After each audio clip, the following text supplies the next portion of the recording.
there's no such thing as lossless compression with human communication. Put that on a clip, Quincy. You should clip that. Put that out All there. right. We don't have clips for clips' sake. We just want to give you a taste and say, oh, that's interesting, and then come listen to the full conversation. So.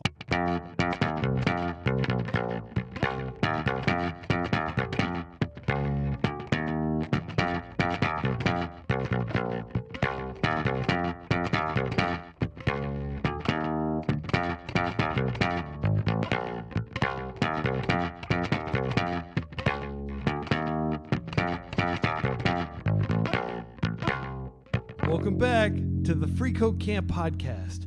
I'm Quincy Larson, teacher and founder of freeCodeCamp.org. Each week, we're bringing you insight from developers, founders, and ambitious people getting into tech. This week, we're joined by Jerod Santo. He's a software engineer and host of Changelog podcast and the Changelog News podcast, which is newer and which I listen to pretty much every week. So, Jerod, welcome. Excited to be here, Quincy. Thanks for having me. Yeah, man. And I'm excited to have you back on. So for any of you hardcore Free Code Camp podcast listeners, you may remember that, hey, didn't Free Code Camp do a comprehensive interview with Jerod and with with Adam, his partner in crime over there at Changelog? And yes, I did. It's like a really comprehensive interview, episode number 85, I believe. So be sure to check that. And that contains a lot of Jerod's origin story as a developer. So we're going to be able to kind of jump right past a lot of that and jump into like what's new, because that was 4 years ago. But before we do, just a very quick high-level explanation, Jerod, of who you are, what you do, and why people like me are listening to you every single week. And real quick, well, for you might anybody have to watching answer the that video, part. For anybody watching the video, it may look super duper dark. It's just like storming like crazy outside. I haven't heard any tornado sirens or anything like that. So hopefully Mother Nature cooperates and we can just record this without issue. But I just want to let you know that I'm okay. I'm not like turning into like a vampire or anything like. It's just super dark, even though it's like 9 a.m. outside. Yeah, Jerod. All right. Well, thanks for having me. Always awesome. I do recall that deep dive we did. I think we all got together in the same room even. Yes. And spent a day at Adam's house. You interviewed us for multiple hours. We interviewed you for multiple hours. And we put out simultaneous shows because it was our 10th anniversary. It was your 5th anniversary at Free Code Camp. And that was really exciting. The nice thing about getting the origin story out of the way, you know, a lot of times the second superhero movie is better because you don't have to do all that. How did he get here kind of stuff. So we can skip past all that. It has been 5 years since we last talked. I think we're doing mostly the same things that we were doing when you spoke to us last time. And hey, so are you. Just like, you know, a different day, still toiling away at trying to change the world one developer at a time. We kind of both are doing the same thing, different angles. Right on. At that goal. And still a huge fan of Free Code Camp and the work that y'all are doing. I've, for a long time, had a stock answer for anybody who comes to me and says, how do I break into software development? And I used to have a hard time answering that because there's a lot of yeah buts and if this and that. But now I'm just like, freeCodeCamp.org. See you later. If you can get through that, you'll be well on your way. So I appreciate you providing me such an easy answer for folks who are looking to get started. But yeah, we've just been podcasting, man. We're trying to put out good shows, host great conversations, keep people up to date with what's going on in the industry, and trying to make a living doing it. Yeah, well, I am really excited to hear a little bit more about how you do that with Adam, because you're based in near Omaha, Nebraska, in the once independent city of Bennington that has since been kind of like agglomerized. I don't know what verb to use, but basically like cities creep outward. This happens all the time in Texas. Right. And it sounds like Omaha kind of came over and kind of the amoeba that is Omaha kind of like swallowed up Bennington, right? So you're now kind of part of that metro area, right? Yeah, so Omaha hits up against the Missouri River on the east, and so, you know, we're done growing that way. You just can't grow across the river. That's a whole different state over there. And so Omaha just grows west and then north and a little bit south, and it just kind of eats small towns until it becomes a metropolitan area. Eventually, it'll connect with Lincoln, which is actually the state capital of Nebraska. It's about a 45-minute drive on the interstate to Iowa or to Lincoln, but eventually I think these two cities will become one giant city, and we'll we'll start to look like we have some population numbers, but we're still pretty small. I mean, it's Midwest, so we're not talking New York style or even LA. Well, you are a resident of that area. You've lived out there as long as I've known you, and something that's really cool about you that a lot of people may not realize, you've got 6 freaking kids. That's a lot. That is a lot. It doesn't feel like a lot to me anymore, even though I know that relative to most families, that's a large family. My youngest is 5, and my oldest just turned 16, so she's out on the streets now, which is a whole different experience as a dad. You know, Steve Jobs says around? that. Do you let her drive? You know that Jobs quote about like children and like it's the first time it's an out of body experience because your heart is out in the room walking around. That's a paraphrase of Steve Jobs' quote. It's that, but then once they're driving, it's like they're not walking around the room; they're like driving around the city, and it's a whole different, terrifying experience. So I'm just getting to live that out for the first time this year. Yeah. Wow. Yeah. So, I mean, that's pretty good spread of ages, but like, it's not like you accidentally had a kid when you were in like your late 40s and now you got to take care of. I've got a lot of friends who are in that boat who they had 2 kids and they thought they were done and then they accidentally had another one. So the first thing I did after I had my second kid, because I was like, hey, 0 population growth achieved. You know, like I've done my part. And I went and I got the procedure and now I don't have to worry about accidentally having kids. But I don't know if you decided at some point to do that. But sorry, this is not a show where we pry into people's personal medical information. It's all good, man. But I did volunteer that I did it. And you did. Like, it's all good. I think that has got to be wild because first of all, it's got to cost a fortune to provide for 6 kids. It already cost me plenty just providing for 2.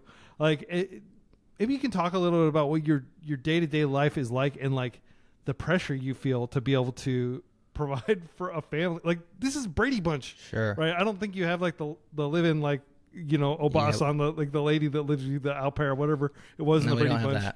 But that's like you're filling up that entire tic-tac-toe grid with family members, right? Basically. Yeah, I mean, it's a lot. You know, we don't really worry about it. I mean, that's just always been my stance. So I'm a Christian guy. I believe in God and Jesus Christ and all that. And so, you know, I read the Bible. The Bible talks about taking care of your base needs. Like, don't worry about that stuff. God will take care of it. You go out and pay attention to these things and just like, it'll be fine. And, you know, I just kind of took that on as true. And it's been true though so far in my life and it's served me very well. So I don't really think too much about it. There are times, of course, we had an economic downturn. Like, I'm sure you felt it. Yeah. I'm not sure you felt it at Free Code Camp. But I'm sure you saw it. We've had a lot of layoffs in our industry. Yeah. And, you know, we made less money last year, way less money than we made the previous year. And so that's a little bit scary. But, you know, we were just fine. And we just continue to be fine. A large family is a cost burden. You have to live your life different than most people. We homeschool. So we're at the house a lot. But what people don't realize about kids is that they grow up and they become economic powerhouses of their own. And actually, a family is a huge economic powerhouse once it's established. And so we look at it kind of like long-term investing, you know? It's like the longest-term investment you can put out there and actually pays huge dividends in the long run. Yeah. Yeah, I mean, like, if you're like kind of founding like a dynasty almost, like a Zaibatsu, like you can have this entire kind of like, you know, station home, and then you can have like all these satellite households with their own families and stuff like that. And that's how business worked historically. The oldest businesses in the world are family businesses that have just been passed down from one generation to a generation. The skills have been transferred. The actual assets of the business have been transferred, and it's a continuation, right? And like, I have profound respect for people who are able to build that kind of like intergenerational momentum. That's a big part of the American dream, in my opinion. But it's not just the American dream. I think a lot of cultures prioritize building out these robust families where there's some, like, if you don't have family and you fall on hard times, that's really tough. But as long as you have family and they're willing to like help, and it just gives you a lot of like wiggle room or, you know, affordance, for lack of a better word, right? So like, let's say the pattern is a pattern that I believe in strongly is that the parents provide for the kids and then the kids grow up, and then the kids provide for the parents, and that's just the circle of life. And I think that a lot of people have not done that in America in the last 50 years, where it's like the parents grow up, the kids move out, they go somewhere else, and now hopefully mom and dad have enough retirement, have enough Medicare, whatever it is, to take care of themselves, to get into a home. And sometimes that's the way it works out. I'm not hitting on anybody for doing that, but I think that because we provided for them everything that they needed in order to succeed in this life, that it's not asking too much to in our old age for them to take care of us. And so I look at that as kind of a retirement in a certain sense. It's not like I'm going to require it of them or come over to their house and like say, give me money. But, you know, it's just the flow on a pattern that makes a lot of sense. Yeah, I mean, like my wife is from China. We met in grad school, and she's now a naturalized U.S. citizen. And like, there's very much that like vibe in China that like For the sure. family is this big unit, and as people age, like they can move in, and you have these multi-generational households, and it's actually really good for the kids, in my opinion, that they're spending so much time with their grandparents, and that that the parents who are still in kind of like their super productive years can actually get some work done and not just totally focus on child rearing because they have the support of the older generation. Yeah. So, and again, like my experience is limited to just like being in the U.S., being in China, but I imagine a lot of other, you know, societies work like this. And I do think it is, I mean, we've had kind of like cautionary tale of like, oh, we can disassemble families and we can just, you know, the kids can go off and live in a different city, and like, you know, the parents go to the retirement homes and all that stuff. Like, I do think that to some extent that is kind of you know, a modern but retrograde It take. is somewhat modern. Yeah. In terms of like, you lose a lot when you kind of break the family down into like different atoms. Like you're breaking the bonds and you're breaking people out, and Right. yeah. What you end up with, unfortunately, is a lot of very lonely elderly people. There are a lot of very lonely elderly people because their families aren't around. So I agree with you that it's retrograde. Obviously, different strokes for different folks, but I think that that's a great way to live life and to be a family for life, not just raise your kids till they're 18 and then, you know, wipe your hands clean. Yeah, and boot hope them that out they the stick door. around. Go join the military. See ya. Yeah, I'm done with you. Yeah. No. Yeah. Well, that's cool. So again, this is a podcast about software development, and we're going to be talking about that, I promise. Yeah. But I just wanted to get some insight into Jerod, because you are the only person I know. Like, I know tons of people my age who have 2 kids, 3 kids, even 4 kids, but like 6 kids. That's a serious undertaking, and I just want to convey the profound amount of respect I have for you being able to raise those kids and you know, raise them well, and not just, you know, let the kids run around crazily like in the 70s and 80s. It seemed like parents were just so hands off, Right. And there's been like that return to like being a little bit more thoughtful about child rearing. Yeah. Again, I don't want to slight like the previous generations and stuff for being lazy, but like kidnappings, way down. You know, kids getting hit by cars, way down. You know, kids just getting in crazy accidents and being like permanently, you know, eating tons of medicine. That used to happen all the time. Like, there are so many kids who are walking around with like lifelong disabilities because they like ate an entire bottle of aspirin, like, you know, or you know, something like that. Like, that sort of stuff used to happen all the time, and life was cheap, even here in the United States, right? Like the wealthiest place in the world. It felt like life is cheap, and you read about like how things were different in the 60s and 70s, and then you get these old people like, oh yeah, we just let the kids do whatever, let the kids be free. And I'm like, no, if you do that, the kids are going to get in accidents, they're going to get killed. So like, I'm much more of a hands-on parent. I don't know how you are, but like, I think there's profound responsibility in having kids, and I think that so many people, like, not everybody's cut out to be a good parent. Or they could be a good parent, but they need to actually, like, you know, work at being a good parent. It's not like humans are naturally good parents. It's one of the hardest things you can do. So you can't, you have to actually put the work in, and you have to try hard. And I think 90% of parenting is just showing up and caring. And I think most parents show up and care. So a lot of us are doing really well. I agree with you that we've kind of swung the other way from like parenting styles. This might tie back into our software conversation, because we have kind of a correction and overcorrection culture in the West in modern times where we're like, okay, this was the way that they did it. And I agree with you that a lot of, especially my dad tells me stories of the way that he was raised. And it was like, he just basically was free roaming around the city of Omaha for days at a time and like never saw his parents. And like, there was very hands off. Right. And then we see that you grow up as that and you're like, well, that wasn't great. Now I'm going to be the opposite of that. And we kind of go to the other side of the pendulum. And now we have what we call helicopter parenting, where you're like basically following your kid around everywhere they go and you're making sure they're all right. And you're like overly safety cautious. Yeah. And, both of those things have their drawbacks. And so we try to find a balance. I'm also, like you, very hands-on. But I know that they need to have their freedoms. They need to make their mistakes. They need to be able to handle social interactions without mom and dad there to help them, so they can learn how to do that as they grow. So it's a difficult balance. It's hard to strike it right. I've struck it wrong tons of times throughout my years, and probably will continue to. But parenting is one of the most rewarding things you can do. It's also one of the hardest things to do. The way this ties back into software, I mean, the pendulum swing back and forth is just constant in the software world. You and I have both been in it for a very long time. We've seen technologies come and go. We've seen techniques become all the rage, and then 10 years later become not the rage anymore. Here's a new thing. And then a lot of times we return back to the old way and we reinvent or we reestablish the way they used to do it, and realize there was actually some good things about that. And so finding that middle balance is really, I think, a thing that comes from experience. And a difficult part of being a software developer is not going all in on an extreme, because you find yourself out there in the wilderness sometimes. Yeah. And I mean, it's very much like, concentrating your chips on like a specific thing.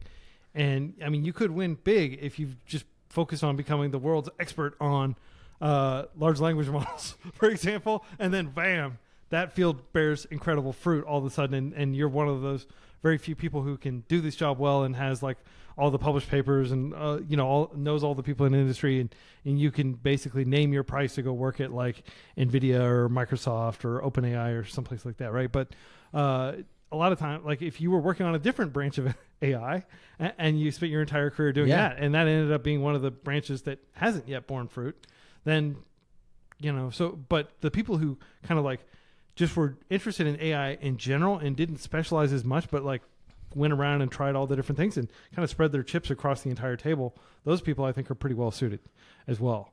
So I mean, that I want to make sure that analogy makes sense and that I am correctly like picking up what you're saying, but don't overly specialize and don't jump from one interesting like hacker news thread to the next, like the sky is falling, right? Chicken Little syndrome. Oh my goodness. Like this technology is going to completely replace React, and like all the time I spent learning React is gone. Or, even worse, like why should I learn anything? Everything's just going to be updated, right? That kind of like paralysis that a lot of developers feel. Yeah. That's the main thing I see with inexperienced developers is this like myopic worldview or like short-sightedness, because they just don't have the longevity that's required to see things come and go and realize that like everything that goes to number one on Hacker News is not going to completely upend everything you just learned and make you obsolete, right? Or React, while it's now currently being kind of pelted as the technology of choice, and people are kind of assailing it with the downsides and the problems, and here's some better alternatives, you're starting to have that pendulum swing away from React right now. But React.js is so relevant right now and will continue to be so relevant for at least a decade, if not 20 years, even if other things come out and become that quote unquote new hotness. So a lot of us just need to chill out, relax, and not adopt every new thing that comes out. And that's one of the things that I try to do with Changelog News is like keep people up to date on what's going on, but realize that I'm not adopting most of this stuff. We don't, at Changelog, we write all of our own software. Our platform's completely custom. It's all open source. I'm a working developer. I have been the entire time I've been doing this podcast, and I will continue to, because I don't want to become a guy who just talks about software. I want to be a guy who writes software and then talks about it. I think that's important. And I haven't adopted half the stuff that I've covered on Changelog. I mean, half is an overstatement. I adopt like 1 out of 100 things I think it's all cool. I think you should know about it. Yeah. And maybe you should adopt, maybe you shouldn't. There's a lot of it depends in there, but just because people are excited about something new doesn't mean that new thing is going to actually stick around and provide meaningful value for you in your life, in your business, in your job, etc. So that's a hard lesson to learn. I think you learn it kind of by making that mistake a few times. Yeah. And like you said, Quincy, you can make a big bet on something and that could pay off huge, or it could be a complete flop. And now what? You want to be able to generalize enough that you can float above the ebbs and flows of the industry. Yeah, well said. So let's talk about Changelog News a little bit and how you put it together. Because this is like orange juice from concentrate. This is like, open source and technology news from it's difficult to imagine it becoming much more terse than it is. How long is a typical episode? It's like 8 minutes maybe? Yeah, so pretty much always under 10. 5 to 10 minutes is kind of the sweet spot. And then we also have the companion newsletter, which goes out at the exact same time. So I think we're the only one, but we're definitely one of the few, if there's more than one, who's a podcast and a newsletter at the same time with very complementary content. So the newsletter is longer, has more links because I don't want the episode to get too long. But basically the audio is the top 5 stories out of the newsletter. And then the newsletter is those in written form, usually a little bit terser. I'll go into more detail sometimes in audio if I feel like it. And then, more stuff. Yeah. Interesting things that weren't necessarily top 5. And so you get more links in there. And that's how it works. I basically take the 5 things that I think are interesting for that week and I distill them down, record a show. It's 8 to 10 minutes, put it out every Monday. Yeah. And it's so punchy and it just flows. I have to compliment your editing. As I've told you, and as I always say on the podcast, I have moved away from heavily editing toward just letting the conversation breathe and letting you hear the ums and uhs and likes and hearing the real people. None of this is scripted, right? That entire thing that Jerod and I, that exchange we just had about families and stuff like that was not premeditated at all. And I hope you're getting interesting insight into who Jerod is as a person, his thoughts, his beliefs, his philosophy on life, and similar to me. And the goal for this conversation is completely different than the goal for the Changelog News. And I think podcasting as a medium is so flexible, just like text newsletters, right? You and I both have newsletters that are very different. My newsletter is very terse and it's very focused. It's almost like the polar opposite of yours because you have a lot of links. It's still, groomed to be very concise and everything like that, but you've got a lot more stuff in the newsletter. And then the podcast is where it's really tight and concise. And for me, my newsletter is really tight and concise, and my podcast is just your podcast is really long. Yeah, exactly. That's hilarious. Yeah, I didn't think about it like that because you just do the 5. It's the 5 things you need to learn this week, or the 5 links to learn. FreeCodeCamp resources worth your time. Basically, it's just free courses, free books. Which is great. I've been a long time subscriber of that. I did not click your link when you're come fill out a form. Yeah, because I'm not exactly your target audience. So I think you did the Great Purge recently, you should do that. So click it and. So I'll give context. Anybody who's interested in my newsletter, you may have noticed hey, that's weird. Quincy sent out this link and he said if you want to keep getting this, you have to get this. So I had a mailing list of 7 million people. It costs a fortune to send 7 million emails each week. It's even the absolute cheapest commodity delivery, Amazon simple email service, $700 a week, which is a lot of money. You can have somebody work. That is a lot. For you, maybe not that's based here in the United States, but you can compensate somebody for their time, for an entire, that's somebody's salary essentially, a lot of people were getting it and they were like, I don't even remember subscribing to this. And yes, every single person subscribed. There's an opt-in process on FreeCodeCamp. It's very transparent. It's do you want to get this email? Here's what it is, and it's sure, no thanks. And about half of people who sign up for a FreeCodeCamp account say, yes, I want this. And a lot of people say, yes, I want this. And then they later change their mind and they unsubscribe.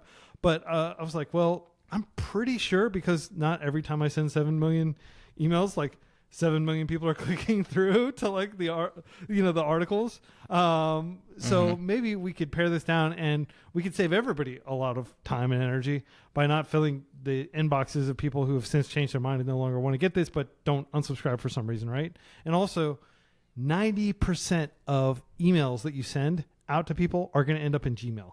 Like email is technically like an open protocol. That's crazy. 90% of people use Gmail, and Gmail was doing weird things where it was like putting my emails in spam, even though people were like engaging and replying and stuff. Like who knows how Gmail's email and of course, like when I compose these emails, I have this big reference of spam words that are likely to end you up in the spam box. And one of them is free, which is part of our name, right? But luckily, free code camp, that string of characters all doesn't one word seem to be good. One. But still, like I can only mention the word free once. I just mention it in the subject line. I don't ever mention free anywhere else in the email, just because I don't want to get like put into spam. Anyway, sorry, we want to learn from you, but not just about the minutia of running an email newsletter, but that is something I sent out an email and tens of thousands of people opted back in to continue to receive it. But now we spend basically nothing sending the email each week, and we're less likely to train Google like fewer people are hitting report spam and stuff like that. So it's going to have higher deliverability going forward. So it's kind of like win-win. Yeah. But I just wanted to give you context to that and assure you that that's what I was referring to as the Great Purge, because you went from 7 million down to you're down in the tens of thousands character or 5 numbers now. But I'm fine with that. I mean that takes I mean, obviously you're taking the financial hit, but just the lack of ego required to do that I think is honorable, because you're like, you know what, I want to send it to real people who actually want it. They've already opted in once, but I'm going to make them opt in a second time and make sure it's super high signal, super low noise. And I think that a lot of folks would like to just have that 7 million number, but they're probably not paying out the SES. I just want to be respectful Amazon. of people. Like a lot of times people, their eyes are bigger than their stomach, and I totally get that. And I totally I've been there, right? And I unsubscribe to a lot of newsletters that I sign up for too. So like the same thing, like it's just kind of like our privacy philosophy. If somebody wants to unsubscribe, there's a single link they can click. Boom, unsubscribe. We're never going to email you again. Don't worry about it, right? Yeah, and then if you want to delete your account, you never have to send FreeCodeCamp support like, hey, delete my account, delete literally everything you have on me. Like we get these kind of automated requests from people that like sign up for these services to like, go delete all my data from the web. And they send these annoying emails to everybody. And every single small website owner has to deal with these like automated messages that are basically spammed out by these services. Don't use those services. Just go to freecodecamp.org, click settings, scroll to the bottom, hit delete. It's like, are you sure? Hit it. It's going to delete not only your record, but it'll delete like literally everything.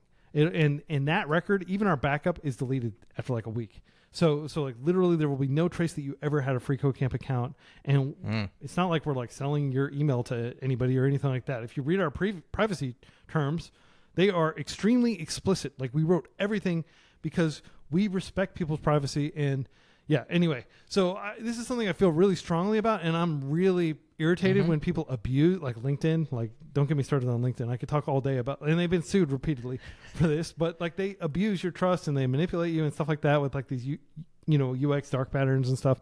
But FreeCodeCamp's not going to do that. We do have a profound amount of respect for you. Back to Changelog news. No, good. No, ditto. I think we're in the same spiritual camp there. Absolutely. We turned off click tracking on all of our emails. We don't know what. I mean, as a author of an email newsletter, which is kind of the yin to your yang, Quincy, because 90% of the links in our email link to somebody else's website, right? We're not linking. The only ones that link back to our websites are just like, here's the podcast that we put out this week. And then everything else is outbound to somebody else. And so it is interesting to me as an author of a newsletter to say, okay, what did everybody like out of this issue? Because I can use that information, hopefully, to make the next issue better, give them more of what they like, And so that information is interesting to me as an author, but not interesting enough. So we just turn it off and we don't do any link tracking. So we have no idea what you're clicking. One of the great side effects of that, which is a small thing, but for me as a nerd is heartwarming and I love it, is that when you're reading our newsletter, you can actually just hover over the link, just like good old fashioned HTML, and it will show you exactly where that link is going versus being some sort of a redirect in between. There's no redirects or anything like that, so you go straight to the website. I like that because sometimes I look at a link. Yours are actually just plain text, so it's the same thing. Yeah, I'm the only, I guess, even better, more big verbose newsletter that just uses plain text. And marketers always send me emails. They're like, "Hey, what's your email's not optimized? I can design it. Why don't you do tracking?" Sure. And sorry to go off on yet another rant, but I'm not going to do anything with that data anyway. It's just going to make me feel better. I swear, so much of this data collection is just to make marketers feel better about themselves, and it doesn't actually have any business. People are going to click on it or they aren't, and every single article is so different. How can you, are you going to create custom emails for people that tend to click on data science related things? I mean, yeah, you could definitely do that, but I'd rather just literally no tracking, just plain text, plain literal text, no HTML file or anything. I think it does improve deliverability. Of course, if you've got a nice looking template like you do, it looks very professional. Yeah. I think it's totally fine. And I applaud you for not invading people's privacy with trackers and stuff and showing them literally what they're going to get, when they hover over your links. I think that's amazing. Yeah, it's a small thing, but it's a thing that we do and a thing that I appreciate as a reader. But yeah, that's the newsletter, man. It's, been going on for a long time now. Changelog News as a podcast is, like you said, kind of opposite of the Free Code Camp podcast, but we have also interview shows that we've been doing. I mean, our bread and butter over the course of the 15 years we've been a thing are interviews and conversational podcasts. So this highly edited 5 to 10 minute news thing we do on each Monday really is new. I think we're on episode 94 of those. So we've done less than 100 of those. And it was really a break from that inside the same exact feed. So one of the most recent things we've done with the Changelog is we've expanded into a few different flavors of the same show. So you can just subscribe to the Changelog podcast, and on Monday you'll get that brief news episode. On Wednesday you'll get our traditional deep dive technical interview, and then on Friday we have this thing we call Changelog and Friends, which is a talk show. And so it's more freewheeling. We bring in recurring guests. We talk about what's going on in the tech world and just about whatever sometimes. And so it's less of an interview, more of a conversation. And those are all the same podcast. It's the Changelog. You can get them separately because some people, I just want your interviews, man. Why don't you go back to the old thing? We're like, well, here's a feed for you to just have the interviews. Yeah, that's cool that you have multiple feeds. We may do that at some point if we expand beyond just having me talking to people and have some sort of news show. But I don't really feel the need to do that because all the open source news is covered by Jerod, right? Yeah, well, thank you. Yeah, I mean, that's a place where we've been as well. I mean, we have other shows that we produce. So JS Party is about web development. We have Practical AI, which is about AI. We have Go Time, which is about Go. But the Changelog has always been kind of the polyglot, overarching, what's happening across the entire ecosystem of software developers. And a lot of other niches, people have asked us, please make a podcast for Rust, and I've always been like, well, there's some pretty good Rust podcasts. Why don't you just go listen to those? So I don't want to just make a podcast to make a podcast. We want to fill an actual void. And I don't feel like there's a void there. People have also asked us to make Elixir podcast because we make pretty good podcasts and we use Elixir, and there's people who like Elixir. And it's like, well, there's pretty good Elixir podcasts out there. So yeah, why don't you just, I'm happy to just promote you to go listen to those. And so, we have expanded the Changelog to 3 times a week with the news and the interview and the talk. And then we have these little shows that do specific communities, but we feel like, people are pretty well served in the software world with a decent amount of options for good podcasts. This said, if anybody wants to get into podcasting, I think you and I could both say it's fun. I love listening to podcasts. People don't believe me when I say how many. They think I'm exaggerating, but I probably listen 2 hours of podcasts a day, maybe 3 hours because I listen on double speed. Are you a 2Xer? Are you a 3Xer? Yeah, I'm a double speed. I've tried 3X. I feel like I do lose a lot of the information if I go up above 2X. Also, that's the fastest Apple podcast we'll do, I think. And I insist on using Apple Podcasts because that's what most people use, right?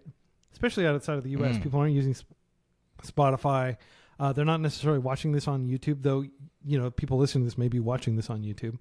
The number one way that people consume podcasts in the United States is through Apple Podcasts. And if you have an iPhone, it's built in, and it's they keep changing it. They keep moving little stuff around. It is annoying. I know. But I insist on using it because that's what other people use, and I want to be able to empathize with people. Like, there are lots of bespoke tools. Like, Listen Notes is an amazing tool if you're trying to do research. If you really want to like find, because podcast is, it's a messy kind of, it's hard to search and find good stuff. But thankfully, Listen Notes is an amazing search engine for podcasts run by Wenbing Fong, who hasn't been on this podcast, but he has been on our Chinese language podcast. So if you're a Chinese speaker, go listen to that. It's a really great interview.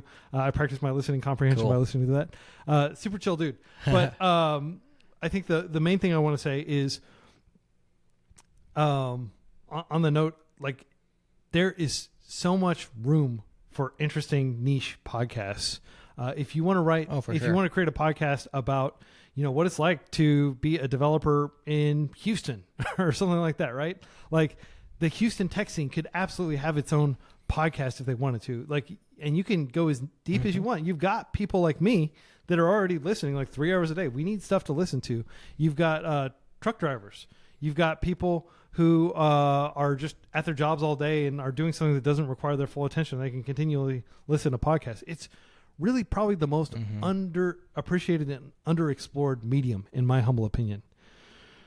It's a great medium. I mean, conversations are like as old as time, and we just, as humans, we just enjoy conversation. We learn so much from conversation, and the amount of nuance and care and empathy that you have from just like listening to people talk, and sometimes we hem and we haw, and we beat around the bush, and like you can feel that versus the edited, completely thought out, pre-thought out, written, edited blog post. Yeah, scripted, but like the way that you write an article, it's like you think about it, you write it, you draft it, then you rewrite it, you edit it, blah, blah, blah. And so like people hold that to a higher level of scrutiny. There's so much grace in podcasting, just hearing a conversation. Whereas, so we have this show called Go Time, which is all about the Go programming language and people who write it, etc. And one of their deals is they have this unpopular opinion segment. I'm not sure if you've heard this, Quincy. It's where they all bring an unpopular opinion to share. And related to programming and Go? On, or is it like pineapple on pizza? Or like, well, it can be about anything. Okay. Like the show is about, programming with Go and systems and stuff like that. But the unpopular opinion can be about anything. So a lot of times they're about food. Sometimes it's about Go. It could be about AI. It could be about whatever. And all you have to bring something that you think will be unpopular with the Go Time audience, basically.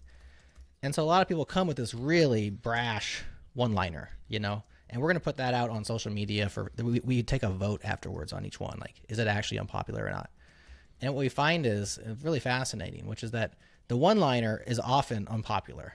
It's like, here's my one-liner, and people are like, no, that's wrong. Nobody liked that. Yes. But then after you say the one-liner, everyone kind of sits there, and now you got to explain what you think about that one line. You have to kind of like circle it out, flesh it out.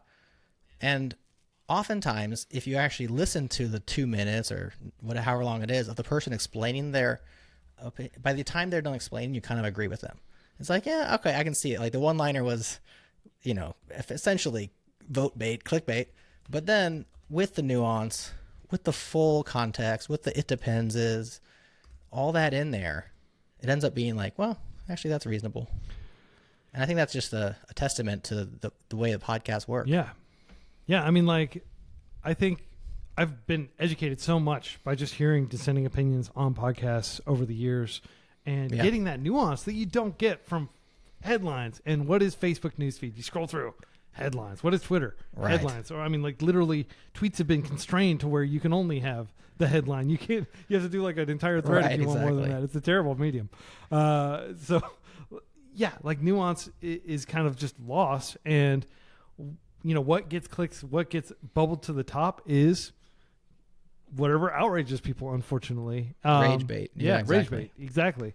And, with podcasting, it's completely different. It's like almost like this dark matter of the content world because it's so impenetrable. Yeah. I mean, Spotify's done a lot to like create like automatic little clips and share it and stuff like that. And we don't generally do that. We don't like cut out like the highlights of the video and do that. I know you all do that, but I like listening to the conversation in its entirety, taking it all in. It's like when I read a book, I don't go to the bookstore and get like Cliff Notes.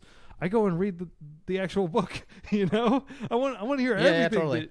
that this author had to say about the subject matter, right? And so I do think something's lost when you compress. Like there's no such thing as lossless compression with human communication. Yeah, Ooh, I like that. That's a good quote. Okay, cool. I'm glad. It's just like a little random thought I had. One. Put that on a clip, Quincy. You should clip that. Put that out there. All right. I agree with you. We clip for two reasons. The first reason is, we recognize that not everybody has the time to listen to 60, 90, 120 minutes. Secondly, obviously we're trying to draw people in. I mean, that's the entire reason that we do it. Like, we don't have clips for clips' sake. We just want to give you a taste and say, oh, that's interesting, and then come listen to the full conversation. So all of that stuff is just pointers back to what we think is really the bee's knees, and that's the full conversations. But we realize that, some people, we have got people that just live off our clips. They're like, you have the best clips. And like, do you listen to the podcast? No, I just listen to the clips. I'm like, okay, that's weird, but I get it. Not everybody has time. Yeah. But the nice thing about podcasting is how it works its way into everything else. Like, it's not a zero-sum medium. You don't have to stare at it. The video, you can put it in a tab in the background. Now you're basically listening to a podcast. But video requires you to stare at it. Text requires you to stare at it. Whereas a podcast, you can be walking the dog, at the park with the kids. You can be mowing the lawn, working out, commuting, like all the things. It really works its way into your life. And I just find that to be so much easier to consume than other mediums. Podcasts, and it's so intimate is the other thing that people don't appreciate. It's like you're literally hearing a conversation between me and Jerod. Like, where would you hear that? You would have to like meet us at some conference in either like Dallas or in Omaha, or more likely in like San Francisco or something, right? And you would have to be within earshot, and you'd have to stand there at that exact moment that we were talking, and who knows, maybe we'd be getting distracted. Like all these other things would be happening around us. You would not get this conversation anywhere else. Like this could very much just be Jerod and I just catching up on like a video call, and it's lost of time. It was never recorded. Of course, there is like a little bit of a, observer pattern. I'm trying to think of like, how would you describe it, but like we do know this is being recorded. Pattern. We do know that there's an audience here. Yeah. So it does kind of perhaps affect like performance. What we talk about a little bit, but I would say this is like how I am on the podcast is very similar to how I am in my day-to-day meetings with different people. The only thing is like I'll like explain acronyms, or I might break out like I'll try to say something in a more simple way, or I'll say things like to remind people, to give people additional context if they're listening. But this is who I am, and I get the vibe that this is who you are, right? You're like not guarded or anything. You're just like, exactly, chill dude who loves open source software.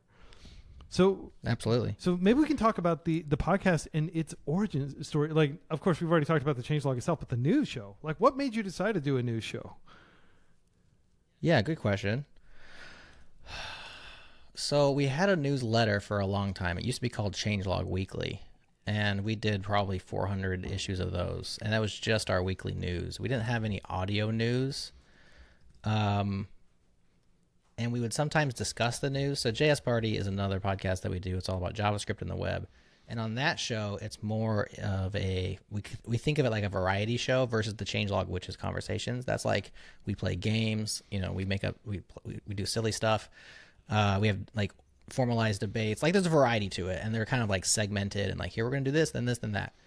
And one of the things we do in there, we have this thing called Story of the Week, where it's basically like each person brings a story, and we try to convince each other that's the most important story of the week, and we say why, and we basically just discuss the news. And so we had that a little bit, like news discussion. Sometimes you want to just know what's going on. Other times you want to hear what people think about it, And we never had just that in audio format. So through my editing and production of JS Party and a lot of the different segments that we do, and the music and the sounds and all this kind of stuff, I just gained the confidence, I guess, it requires to completely edit and produce my own, piece of audio from start to finish, and thought about giving it a try. It was actually something that Adam and I, who's my co-host, he's not here today, but partner in crime, as you said at the top, have wanted to do for a very long time. We just couldn't really figure out how to crack that nut, how to make it, how does it make money? How does it make it self-sustainable? We wanted to do daily for a while, and it's like, can we do a daily news show? So we thought about that, and it's like, well, that's biting off a lot. Is weekly enough? So like a lot of just those, you have an idea and you don't actually do it for a very long time, or maybe that's just us. And eventually I was like, well, and Adam one time, a couple of years ago, recorded like a 3-minute thing that was like I remember listening pilot to that. of a news show. It was like incredibly dense, like way too dense. It was, it was very quick and dense. And I was like, well, that's too fast and too much. So it doesn't really provide, it's like basically reading the headlines, and you don't want to just read the headlines because you can just do that really quickly yourself. What you want is a little bit more of like the why. And so that's kind of where the genesis of Changelog News began. And I just tried it one time and put it out there as a pilot on the feed. And I'm like, let us know if you like this. And we got a lot of positive feedback from the listeners. And so we decided just to keep going. And it's it's morphed and changed, trying to make it better over the course of 94 episodes. But that's where that came from. And it's fun. It's interesting. People like it. There's people who it's their favorite thing in the world. There's other people who are like, yeah, I could take it or leave it. And that's cool. Yeah. I enjoy doing it, and people seem to like it. Yeah. And I have to say, you put a lot of thought and effort into the production, and it's incredibly polished. Yeah. Like the sound design, there's all these kind of it feels almost like these kind of callback. It's always like, it's your boy, Jerod. Like they're almost kind of memes and catchphrases and stuff that tend to happen in there, and it seems incredibly well thought out, and every moment is paced and everything. One of the things I really love about it is, like I said, the sound design and the incorporation of lots of clips and ear candy, essentially. The sauce that goes on top of the news, right? The steak is, since you're from Omaha, we'll talk about steaks, right? The steak, and then you put your A1 or your Worcestershire or your custom sauce. I don't know, what do people put on steaks out there? And again, I want to apologize to anybody who in the audience who's vegetarian or Hindu or anything like that, but please allow me to entertain Jerod with this line of questioning. Yes. What do people put on steaks here in Omaha? Well, of course, you have the purists, the one that say if you put sauce on it, it's because the steak was bad. And so it's kind of and if you do it at someone's house, it can be an insult because you're like, oh, you're trying to cover up my steak. And then, of course, we have people who put, A1 bold, Worcestershire. Of course, a lot of the toppings like blue cheese, kind of. Blue cheese? What do you call those things? On a steak? Yeah, like the crumbles. Blue cheese crumbles. Yeah, okay, but not the dressing. All right. With a cream sauce. Yeah. Yeah. So people do that. I don't know. Is that typical there as well? In Texas, we take our steaks pretty serious. I'm one of those purists. I don't put any sauce on it, but same. Yeah. I just love it. If they did a good job of preparing it and they use the right seasoning and everything, then I'm like, wow, this tastes amazing. And I don't eat a lot of steak. I eat it periodically. But what if they don't do a good job and it's all dry and hard? Then what do you do? I mean, I send it back. Fake it. I'm like, send it back. Yeah, I always ask for steak rare. I want to taste the blood of the animal that was sacrificed so I could eat that meal. I mean, it may sound silly, but what I'm trying to teach my kids is like when we walk down the curb, we look out for roly-polies. All life is precious. Humans. I have 2 of my brothers are vegetarians, right? One of them's even vegan, right? They're raising their kids to be vegetarian, but as soon as they come over to grandma and grandpa's house, they're eating all the beef jerky and stuff. But right. I definitely believe that life is precious and life should not unnecessarily be destroyed. When we walk down the sidewalk, me and my kids in the morning when we're walking to school, we look out for insects and I'm like, oh, roly-polies, look out for the roly-polies. And we're very careful when we capture a butterfly. We captured a butterfly yesterday and I say, we can only keep the butterfly for one night. It stays in the hotel, the Larson residence for one night. And then we release it so it can go back and it can find a mate and, do all its butterfly business, because this is just it's not worth us having the joy of having this butterfly captured to, keep the butterfly from its own life. So I just want to say that I do have reverence for the animal. I never make light of the fact that an animal died so that I could eat meat, but I do eat meat. And I think that, I'm not going to try to talk people out of being vegetarian. I was a vegetarian for 3 or 4 years. Right. And one day we were driving down the road. I was, my friend and I, and he's just like, man, don't you ever just want meat. We looked over at the cows. They were just standing there. And like the population of cows is like much higher now than it ever was before humans cultivated them, right? And I was like, all right. And I reverted to my meat eating ways. And I think I've been healthier as a result. Anyway, sorry. This is going to upset a lot of people. I don't censor or edit Fellow my meat eater podcast here. But I did want to kind of justify my carnivorous ways to the audience. And the reason I mentioned Omaha and steak and the whole thing that came up is like Omaha steaks are held up as like the best. Like it is steak country, right? Like it's a huge agricultural export for you all, right? Yeah, absolutely. Omaha steaks is one of the things we're known for. Also, corn, of course. The Nebraska Cornhuskers is the name of our University of Nebraska football team. So people think about corn and then think about steak, and they don't think about very much else, because Nebraska doesn't have too many geographic features, or they call it flyover country for a reason, But we do have steaks. The reason why you brought it up is you're asking like, what do you put on your steak? Yeah, We're talking So about back to the actual podcast, like the sound sauce bites and stuff. How do you the ear candy, as I said, like how do you make it so compelling and it's so like an experience, like delightful? I'm like walking around the neighborhood, walking around the gym, and like ding, cool soundbite that I haven't thought of from some '90s movie. It's cool. I mean, the amount of time and energy you put into it is definitely worth it for me, anyway, as a listener. Maybe you could talk a little bit about that, like your philosophy as far as like finding things that is like sounds good enough, or is like a pop culture reference that people are actually going to get, and it's not from some like indie movie or something like that. It's something people will actually like at the reference. That's the hard part. So I am definitely a reference guy. Like I love, the pop culture and film and like all of these things and song. And of course, my pop culture references are all very skewed towards like American, grew up mostly in the 90s, male, right? And so because of that, a lot of my references that I throw in, when I first started the Changelog News, it was like really thick with references because I love that kind of stuff. Pull them in, reference things, nods, sound bites. Remember like VH1's pop-up video or whatever it was? Like I loved that show with where like they would like pop in and like tell you stuff about that was so cool. Yeah, trivia. They or have like something like that this, on that, Amazon, and like X-Ray or something, where it's like it tells you kind of IMDb. Yeah, that's facts. cool. That's a cool feature. Yeah. It'll show you who's on screen right now and that kind of stuff.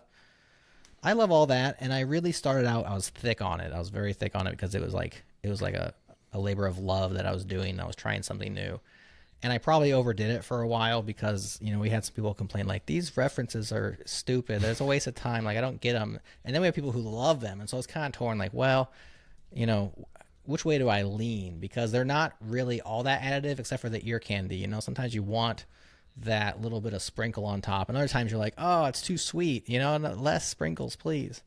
And so I've kind of chilled out on them. I've definitely dialed it back, but that just comes out of what I would want to listen to. I love things where people have taken time to throw in that extra little jab, just because, or make that reference. Then, and if I get it, then I'm in, and if I don't get it, then I might be curious and be like, what movies is that from? And I would link up in the transcript where each reference was pulled from. So like if you were super into it and you'd be like, what was that sound? You can go to the transcript and find the YouTube video, which will link you back to the source material and stuff like that. So that was awesome. I still do it. I just do it less than I used to. And then the rest of our sounds and stuff is all just like really awesome music and noises produced by Breakmaster Cylinder, who we've had on retainer for years. And we just request cool new, I'm like, hey, can you make more droid sounds for me? I just need some more droids, and then like, man, make them shorter, make them louder, make them cuter, make them uglier. And like BMC just bumps out new sounds all the time. And so we're just incorporating those, just trying to make it as good as we can, Yeah, shout out to Breakmaster Cylinder and the Breakmaster Cylinder music episode that the Changelog published a while back. That was really cool to listen. Breakmaster Cylinder is like a music producer, very mysterious character, but not that mysterious after you brought them on. It was amazing to listen to them and like hear about their process and their philosophy and how they're so prolific. I mean, they've done music for so many podcasts, like big time podcasts. Oh yeah. I mean, not that the Changelog isn't a big time podcast, but like, no, I know what you mean. Like mainstream media. Like, I don't know if I've heard them on like New York Times or Washington Post, but like I have heard them on some big, like proper news, well-funded podcasts as well. Yeah. Yeah, BMC kind of made a living on podcast theme songs specifically. And so you'll find a lot of Breakmaster Cylinder mentions at the end of shows because part of the agreement is like, well, you got to mention the music's produced by at the end. People are happy to do it. We're happy to do it as well.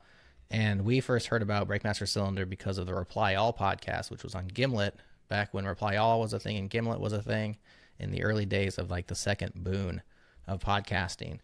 And we just hooked up with BMC, and a lot of people hire them to do a song, but nobody does what we do, which is like, can you just stick around forever and just keep making music for us? And we have so much music now, original tracks written by and produced by BMC for our shows exclusively, that we have a whole nother thing called Changelog Beats, which is albums. We have full-length albums. There's 3 of them currently that you can go listen to in Spotify and Apple Music and wherever you get your streaming music. Yeah. And listen to like just Breakmaster Cylinder beats, produced for Changelog. Yeah. And I love them. My kids love them. We listen to them in the car. It's just cool. So that's been an interesting kind of an emergent phenomenon. Like it wasn't like we planned any of that. It just kind of happened.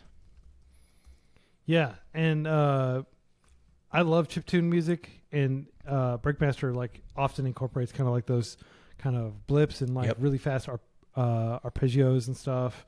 It's so cool to listen to.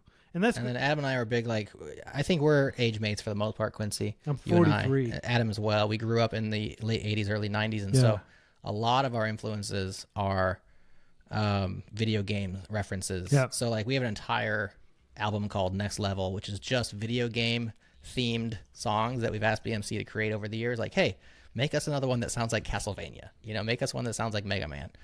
And we just have been incorporating those into our show. So yeah, chiptune-y, 8-bit, 16-bit, a lot of cool stuff. Awesome. Well, the show is amazing. I'm excited to continue to listen to it as it progresses. But I mean, you've definitely found a lane as far as just really quick open source kind of highlights from the open source community. There is so much going on in the open source. Like, I think people might look at like, GitHub trending or other places like that just to see what's going on. But there's so much going on that is never like really a light is shined on it. And I think it's great that you all are bringing a lot of that stuff to the forefront and making it much more, you're surfacing it. You're surfacing the hard work of many developers around the world. And also kind of like providing analysis. Whereas you go to like a GitHub project README and you're like, why is this important? Like, what is this relevant to me? But, when you put it in the context of Jerod breaking it down for you, telling you like, hey, this is cool because XYZ, like this is in interesting facts about the project. It just brings it to life, and it makes it seem so much more relevant to me as a listener than if I were just, scrolling GitHub trending all day and like clicking on random projects and stuff. Yeah. Yeah. So I'm really interested to talk about open source as a whole. This is kind of sure. So we can move from talking about the changelog, talking about the show, which again, like link to it in the show notes, in the video description. Like just go listen to it, subscribe to it. You will not regret this. You're going to learn a lot. Let's talk about what is going on in open source, because I think few people have their finger on the pulse of open source like you and Adam do. And you especially doing these like weekly news updates. Like you probably, I will say this, and I would love if somebody challenges me in the comments, but I would go so far as to say you probably know more about what's going on in open source than a lot of the people working in like developer relations at GitHub or places like that, where it's like their business to know what's going on in open source. Right. What are the big kind of macro trends? What do you see going on?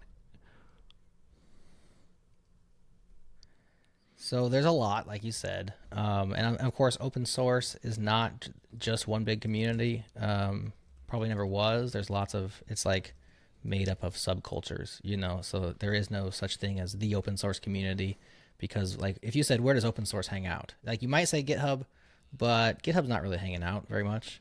You can talk and you can post your code, but that's not like hanging out. The answer would be like nowhere and everywhere. It's on Discord, it's in Slack, it's on GitHub, it's hanging out in IRC still. It's like all over the place.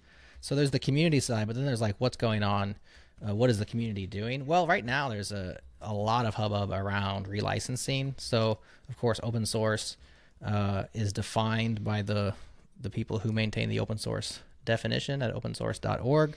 They call themselves the OSI, Open Source Initiative. And this was defined back in the 90s and has to be guarded to a certain extent because a lot of people are trying to come out with products for sale and call them open source, and then they aren't actually open source. And so there's a lot of conversation about what it means to be open source or just public or free or these kind of things. So that's like a perpetual debate, but it's one that's currently under a lot of scrutiny because the recent releases of, for instance, Meta's Llama AI model was declared as open source, but has a commercial constraint on it. Quincy, I'm not sure how up to date you are on all this stuff, but that particular Llama, it's a very specific commercial constraint. I know what you're talking about. A very specific commercial constraint, which means it's not open source. Actually, it's like almost open source, but it's not quite. But they're going to call it open source, and so this goes down to like, well, what do words mean, and what do you get to say about your thing? And so it's a huge debate because a lot of the open source definition going back doesn't actually apply to language models or any kind of models for that reason. They're just kind of like outdated because they aren't just code. They're like code plus data plus training plus, this other stuff. So that's all going on. Very fascinating. And then we have the rug pulls. We have HashiCorp, who the purveyors of Terraform. Terraform previously open source. This is a infrastructure as code tool that was previously open source, and they recently relicensed it so that it's not open source anymore. And this caused a big stir and a fork. And so maybe you've heard of OpenTofu, which is the open source fork, which is a response to the relicensing of Terraform. That's going on. And then IBM bought HashiCorp subsequently. So lots of details on that particular story. But like this whole what really is open source and what isn't conversation is very active and vibrant right now. And a lot of the AI models are pushing that because there's a lot of value, a lot of goodwill and intrinsic value in the open source brand, making something truly open source, that businesses want to have that, but they also don't want to comply to it. And so there are what some people call, attacks on what it is in order to call your commercial product open source when it's not. So that's definitely going on. Have you been privy to any of that conversation? Yeah, Quincy? so I'm going to kind of like break it down for some of the people who didn't hear about the terms of Facebook's, I'll call it Facebook instead of Meta. They changed the name, but it's still the same, same people involved. Yeah. Just because a lot of people might take a cynical look at Meta and like them trying to rebrand themselves and stuff, just like right. Alphabet, technically nobody calls Google Alphabet, right? Even though they've got like this holding company and stuff. Right. But anyway, sorry, I'm not trying to split hairs or attack Mark Zuckerberg, even though, as anybody knows, like I'm not a huge fan of Mark Zuckerberg. So, sure. So Facebook spent a ton of R&D creating an open source LLM that you can essentially, they've got like different sizes and stuff, and you can run it. And freeCodeCamp uses this internally. We use it. We haven't jumped on the chatbot bandwagon to like have, how can I help you with your coding problem or whatever, right? Like, no, we just use the forum, and that works better, and you're actually talking to real people and you're learning from real people. It's creating artifacts. It's not just like throwaway, tokens. And also, frankly, like it costs a fortune to run a lot of these models.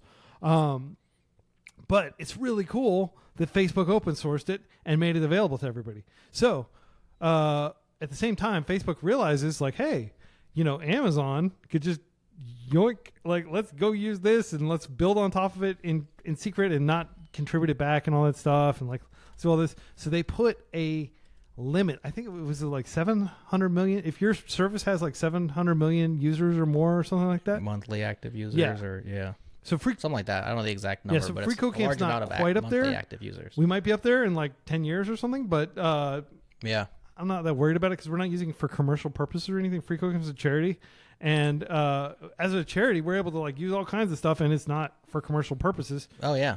And freeCodeCamp, as you probably know if you're listening to this, we are also open source, and we use the most permissive license, BSD 3, which is basically MIT. It's just there's a little clause that protects people from pretending they're freeCodeCamp, because freeCodeCamps worked so hard to create this, positive image and encourage people, this vibe.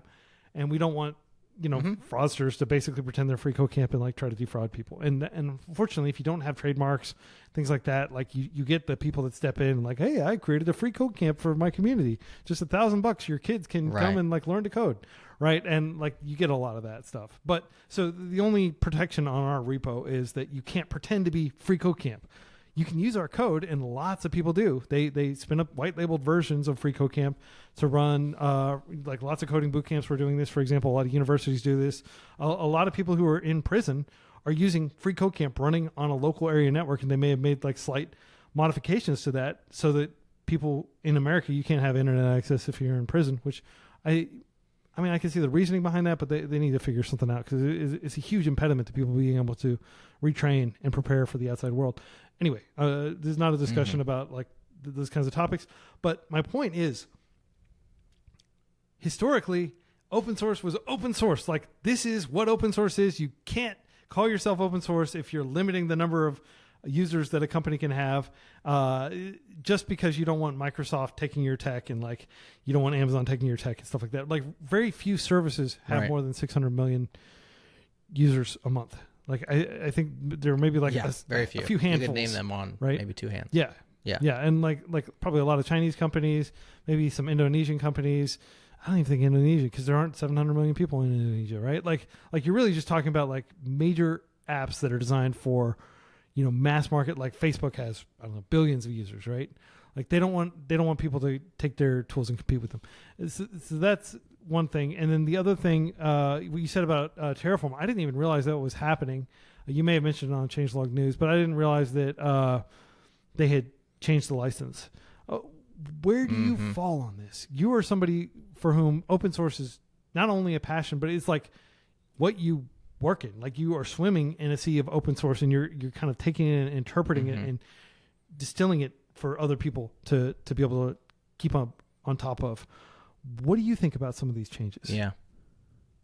Do you just report the news and try to stay objective, or? Well, no. I mean, on the news show, I do. Not even that. I mean, on the news show, I don't think of it like I'm a news reporter or a journalist, and I'm trying to be an objective person reporting the news. I'm like, no, I'm a podcaster who pays attention to what's going on.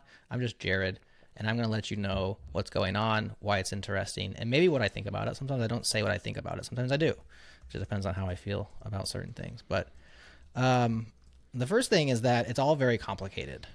This is not easy.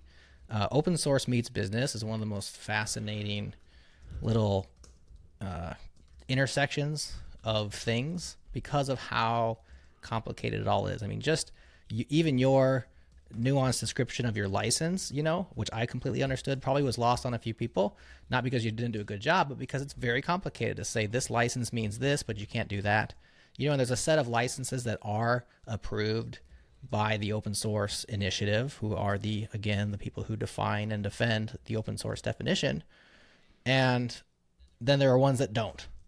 And the ones that don't want to be called that they are. And there's reasons for that. And it's all very complicated. So it's difficult to say exactly where I land. I can speak about specific incidents. Adam coined a phrase that I've been repeating since he coined it, which is rug pull, not cool. I think that you should come out and be what you are from the start and stay that. I think that people that like what HashiCorp did was not cool because they built this huge community around open source software, Terraform. And then years later, when it became against their business interests to continue that way, they rug pulled. They changed it.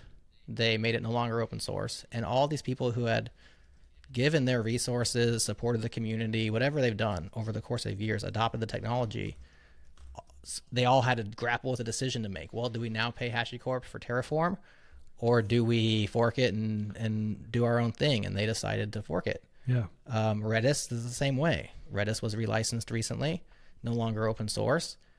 And that one's a little messier because whereas Terraform got like one big group of people that all said, we're going to fork you and create a new one, Redis has had like 6 of those. Microsoft announced one. Microsoft announced something very similar. A team from AWS announced one. Drew DeVault from Source Hut announced one. So now there's like 6 Redis forks, and it's like, well, which one do I pick? Which one's gonna win? You know, it's kind of messier and weird. And so I think the whole rug pull thing is not cool, and I wish companies wouldn't do that. That being said, I understand the business pressures that are on them and why they would do that over time, as they're giving away, they're giving away the goods for so long. Eventually, they're like, we need to make money off this. I mean, like, just knee-jerk reaction. When you're using open source, is basically marketing. First of all, if freeCodeCamp is incorporating tool, like, we don't use generally non-open source tools. I can't think of any proprietary tools we use. We use some proprietary software as a service things, like Sure. For example, for authentication, we use Okta's like Auth0. Okta acquired Auth0 a while back, I think. So we use that. And that is not open source to my knowledge. And I can understand why, like, for security reasons, they wouldn't want to make the entire, all their security open source necessarily. But at the same time, that's like basically it. Like, every database we use, every web server, every load balancer, every library we're incorporating into the freeCodeCamp code base, which has more than 50,000 commits / pull requests, I think, over time. Maybe that's GitHub issues. Wow, I don't know how lot. many commits. We could take a look at it, but it's a lot. That we have thousands of contributors, right? And they have all come to freeCodeCamp like, hey, I'm going to invest my scarce time making this better so I can use it, and it's going to be available to, for example, prison systems. It's going to be available to, schools that are out in, places in Middle America or places in, Latin America, Africa, that just don't have good internet. Like, I think it's like 15-20% of Americans don't have like really high-speed internet. They're having to use makeshift solutions like Crazy. like the Elon Musk satellite thing, right? Starlink, which is not nearly as good as just having cable modem or something like that, right? Like, Oh, for sure. yeah, if you live in the city, you can get like half a gigabit or maybe a full gigabit, and it's not that expensive, right? But if you're a little farther out, it can become really difficult to get good internet. So like, people might be forking freeCodeCamp to create computer labs, so the kids in the neighborhood can go and like learn locally on those computers, right? And people are investing this time and energy with the understanding that we're not just going to rug pull. We're not just going to say, hey, sorry, if you want to use freeCodeCamp, like, you have to pay us a licensing fee, right? Or like, hey, we're just not going to support, like, you're orphaned on that like old version of freeCodeCamp, and all the improvements are going to be on freeCodeCamp Pro or something like that, right? Like, that is not cool. Rug pull, not cool. I like it. So like my sentiment is like, what HashiCorp has done, and it sounds like what Redis has done, is like a bunch of marketers and money people basically said like, hey, we got all this out of it. Let's slaughter the golden goose, and like, let's see if there are any gold eggs in it. What's going to happen? The project's going to be abandoned eventually. There will be some people who are so locked into using that they just grudgingly pay. It's going to destroy trust in the brand. It's probably people are going to be like putting the company logo of the acquirer on a dartboard and throwing darts at it when they're frustrated with it. I mean, it just seems so value destroying to take something that was working fine. People were making money. They just weren't making private equity level money, It seems like a really greedy play. So that is my 2 cents on that. Again, I hope that's not too spicy of a take, but like, if you start a project, you are betraying the community by changing the license on it, I would say. So, freeCodeCamp, like, I agree, especially if you make, especially if you have a certain track record and history of being this way, then all of a sudden you're like, we're going to go 180 and be the other way. So I mean, I think you wouldn't like that in a relationship, right? I mean, that would be like, what the heck? Why'd you do that to Absolutely. me? That would like destroy a relationship, possibly. Yeah. Yeah. And then, then the Meta thing or the Facebook thing, if you prefer, I'll use Facebook. Either way is fine. I just want to make sure people know what we're talking about. Not go to their rebrand. Yeah. So the distinction there is that if you look at the open source definition, the way it starts is that open source software is software with source code that anyone can inspect, modify, and enhance. And so Meta comes out, Facebook comes out, and with Llama, and they say, hey, anyone, inspect, modify, and enhance, except for these set of people over here. They can't do it. And that goes directly against what open source is. I mean, it does, but... And so that's fine if they want to do that. They can do whatever they want. It's still, I think, a net good over not releasing anything. Oh, yeah. I'm kind of a pragmatist. But call it something else. Yeah, well, I want to jump in and Zuckerberg doesn't care though. He's going to call it open source till the day he dies. Well, I He mean, doesn't care. he's just like very pragmatic in everything he does. But on a balance, I'm very glad that it's available and that Free Code Camp and like the other 99.99999% of organizations out there can use it as though it was, and like these giant corporations that have $1 trillion market caps and stuff, they can just trade money back and forth and figure out a way to make it work, right? It's not hurting the little guy, and it's actually helping the little guy. So I would say, I think that this sort of thing is fine, but I agree. It should not be called open source. It should be called something else. Open source is a marketing term. It just poisons the well. It like makes people cynical.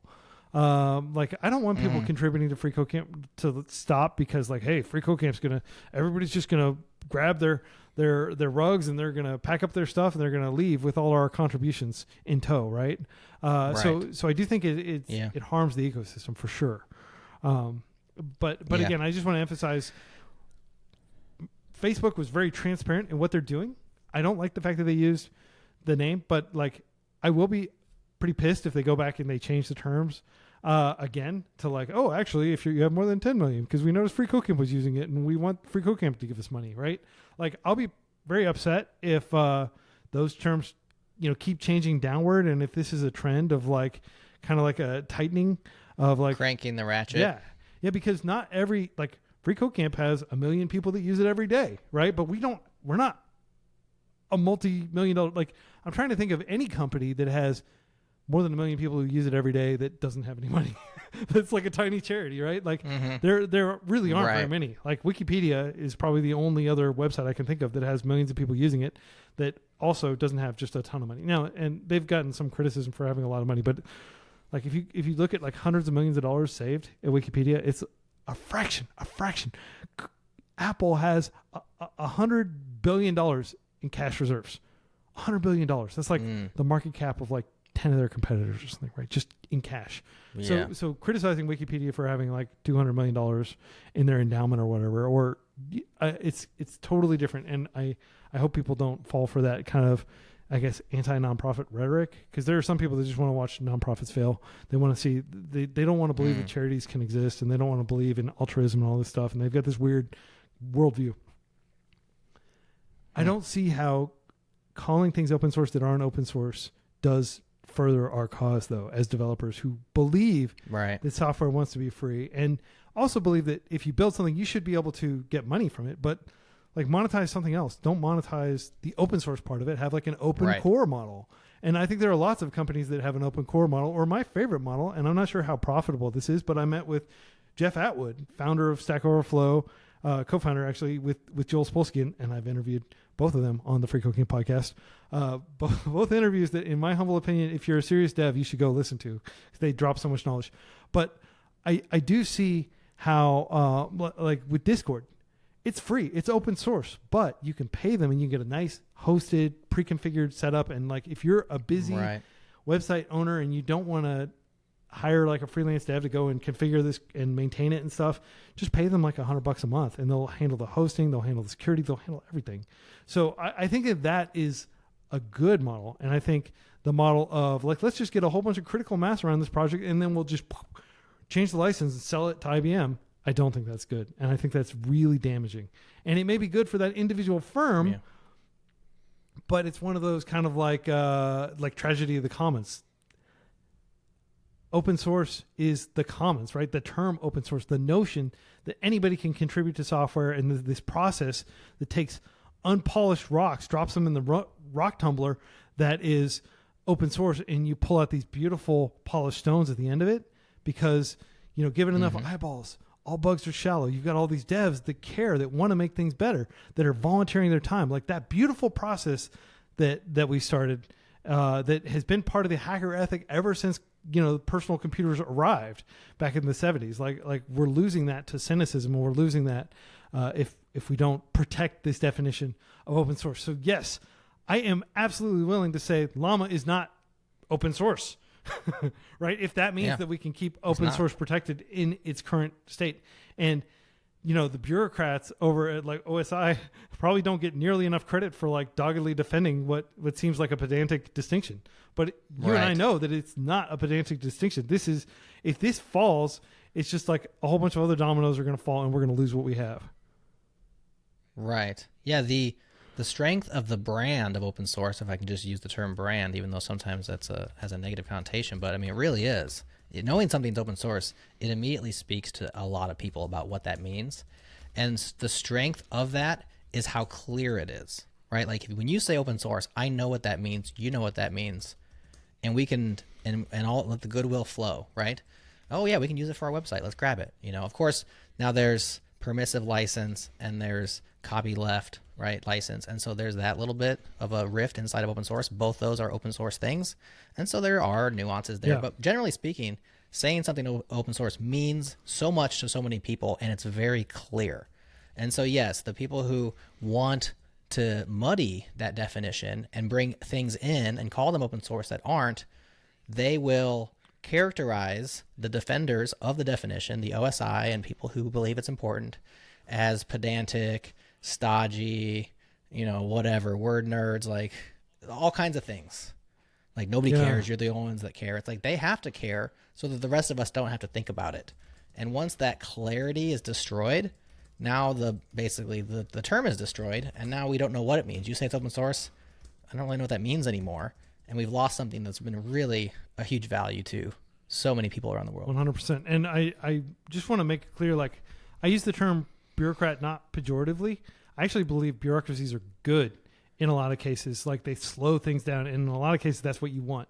You want people whose job it is to be pedantic and to split hairs and to really make sure that nobody's getting away with like, moving the proverbial Overton window to where like, oh, this is open source now. It's okay. It's like, it's standard for companies to have all these restrictions on their open source software that didn't exist 10 years ago, but now exist. So I just want to be clear, if anybody from OSI is listening, when I use the term bureaucrat, I'm not using it pejoratively to imply you're some like Dilbert-esque figure in a cube maze somewhere, right? Like, right. Pointy-haired boss. Okay.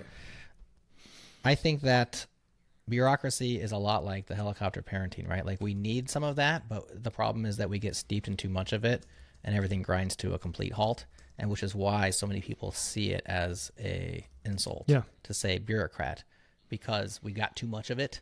But that doesn't mean we don't want any of it. Like we got to have it. It's important, but we got to also keep it in check. Just like that helicopter mom or dad needs to keep their safety precautions in check, right? They should be there, but too much actually is damaging. And so I agree with you. I was using it not that way either, but people who will lobby or will lob insults against the OSI and the work they're doing will certainly use it in that way. Now, they are working on an open source AI definition. It's not out yet. They've been working on it for a while. We had the executive director of the OSI on the show sometime this year. It's in the feed for those who are interested. He's going through the process with the community of like, okay, great. We'll do that. Yeah. He's been trying to define what it means, open source AI, because if you noticed when I read that blurb, it's open source software is software with source code that anyone can inspect, modify, and enhance. That leaves out a large part of what these models are, right? It's not just source code. It's more than that. And so the current open source definition doesn't exactly map one-to-one on these models, which is why a lot of the clarity is starting to get muddied. And so they're working on coming up with an open source AI definition. They're working very hard, and it's like a lot of bureaucrats having conversations, but people who are well-intentioned and doing good work. And they need to get it out soon so that we can start to define what these models, which ones are open source and which ones aren't. Yeah, that's cool. I'm excited to listen to that episode. And again, I'm going to link that in the show notes. Anybody who cares about this, I can totally understand. Like, I'm a developer. Like a lot of the way I describe the audience for the show, approximately 1/3 students, 1/3 working devs, 1/3 people that are working in other fields that are trying to transition into developer roles. And I can totally understand how if you're like a student or you're like somebody trying to transition into the roles, you have more urgent considerations than what is open source? How do you define open source, right? But I do think like sooner or later, like it's good to give you some exposure to these concepts and to this, frankly, this battleground for the soul of open source. And maybe we can talk about some of the other things going on in open source. So we talked about like Sure. relicensing, but what are some of the other macro trends, if you will? I don't know. I don't like that term, macro trend. What are some of the other trends? Macro trends sounds very. Yeah, it sounds very Harvard School of Business. Okay, so like the big. Yeah, exactly. Take me back to my economics days. The big Rust rewrite is certainly happening. Everything's getting rewritten in Rust. This was a big push by Josh Oz and the fine folks at Let's Encrypt. Like, let's rewrite a lot of the internet's core infrastructure, which is open source projects, largely. Let's rewrite them in memory safe languages. Specifically, Rust is the one that's getting most adoption. So there's a whole lot of things that we cover. It's like, it's X, but it's written in Rust. It's Y, but it's written in Rust. And so that's currently the porting language. Everyone's porting things to Rust, especially things that are written in C and C++. And that being said, they're porting everything to Yeah, Rust the right now, Linux so kernel is doesn't matter what accepting it Rust is. now. Yeah. That's a big deal. They're like so it's working its way. the stodgiest of open source projects. Like stodgy meaning like kind of like very conservative and like Defenders again. Yeah. Yeah. So the fact that Rust has made an impact even over there, even Linus Torvalds seems to be a fan of it. And it's hard to make that guy happy. Right. Yeah. Encryption stuff, TLS, web servers, load balancers, anything that's running, the core internet infrastructure is seeing rewrites in memory safe languages. A lot of them in Rust, Go as well. But Rust seems to be the darling right now in terms of languages. There's some up and coming languages which are cool. Gleam is a really interesting language which just hit 1.0 recently. We had the Gleam creator on the show last month. Very much kind of a working person's language that has learned from a lot of other great languages, taking cues from Elixir, taking cues from Rust, from Go, from Ruby, from TypeScript, and like trying to create one that compiles to Erlang code actually. So it runs on the Erlang VM, which is like rock solid actor model based VM that's been powering, telephony for 40 years. I don't even know how long.